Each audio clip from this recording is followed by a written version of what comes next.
Hi there, nathINSANE back with another build video, and in today's video we're going to be going over Titans. Wow, yeah, they are absolutely cracked. Bonkiest of bonks. I didn't even get them at their fullest bonk potential. Now there's a ton of builds you can do with Titan, because honestly the aspects in the Solar 3.0 kit for Titans is what makes the class so damn good. Like all my videos, I'm going to leave the build on the screen, and I'm going to drop the dim links in the description for the build I'm currently running. So that way you guys don't have to bounce around the whole video and just get the info you want. But I will be going into detail about why I'm running what I'm running, so if you guys want to stick around for that. So anyway, let's get right into it. I'm using a throwing hammer because you constantly have a hammer, you're constantly getting melee kills with it, and you're becoming radiant because of the fragments that we're running. And then on top of that, the money of Solar Titans is the aspects Soul Invictus. When you get Solar ability Final Blows and Hammer of Soul impacts, anything really, you're creating sunspots and your abilities regenerate, everything regenerates super fast. And then sunspots apply Scorch and deal damage to enemies, so you enter a sunspot. Also, you're getting restoration, so you're constantly getting restoration ×2 as long as you're defeating enemies with solar abilities. And this pairs up amazingly with Roaring Flames because Final Blows with solar abilities and ignitions increase your damage of your solar abilities, and it stacks to 3 times. And when you have Roaring Flames active, your uncharged melee attacks deal solar damage and scorch enemies. So you get hot punches, and those hot punches hurt harder. And this also coincides with your bonks, so your bonks get stronger too.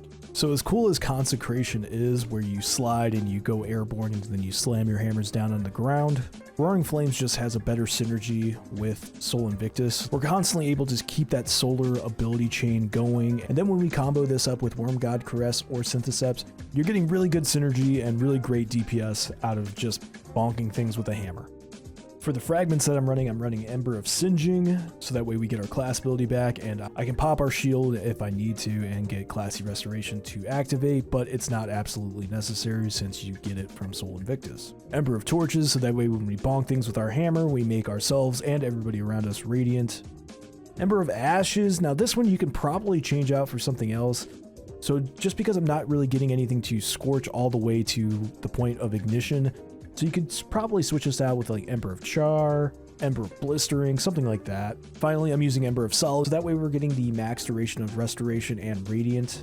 Now for the loadout I am running, you can run either Tractor Cannon or Parasite. I like Parasite a lot because you are getting a ton of ad clearage, but Tractor Cannon does give you that bigger boost to DPS since it weakens and debuffs the target that you shoot.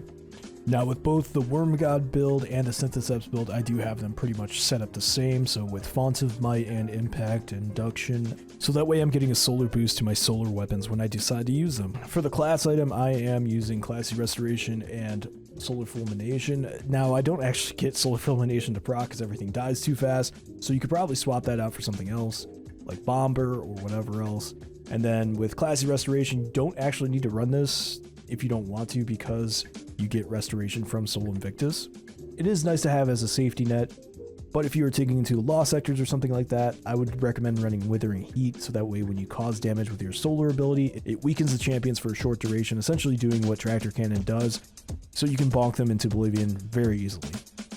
And you can toss on Molten Overload so you can handle those overload champions because they're annoying. I'm also using Well of Ordnance to get our grenades back faster, since we were running Ashes to Assets ×2 on our helmet to get our super back faster. I'm also rocking Seeking Wells, so that way we don't have to constantly be searching for all the wells we're going to be making. So for the chest piece, I am using Melee Well Maker since we are spawning so many wells with our bonks. And then, of course, on the helmet, like I said, Ashes to Assets ×2 and Well of Life. So all our little wells that we are making that are tracking to us, they are also healing us. So we're just constantly invincible, I guess. Or at least healing a crap ton. But yeah, that's going to do it for me, guys. That's the build that I am running currently with Worm God and or Synthoceps. I prefer Synthoceps personally, just because you get that flat rate constantly. It's not really left up to chance or up to ads and getting everything right in the right scenario. It's just a flat overall boost to the melee DPS. And if I left anything out, or you have any additions or ideas that you want to add to this build, please feel free to comment and share your thoughts and share your builds, because I totally would like to try some more different Titan builds. I've been trying a bunch of different exotics out, and they're all really fun. And everything you put on Titan as a mod just accentuates even further how cracked Titans are right now. And as always, so long and good night.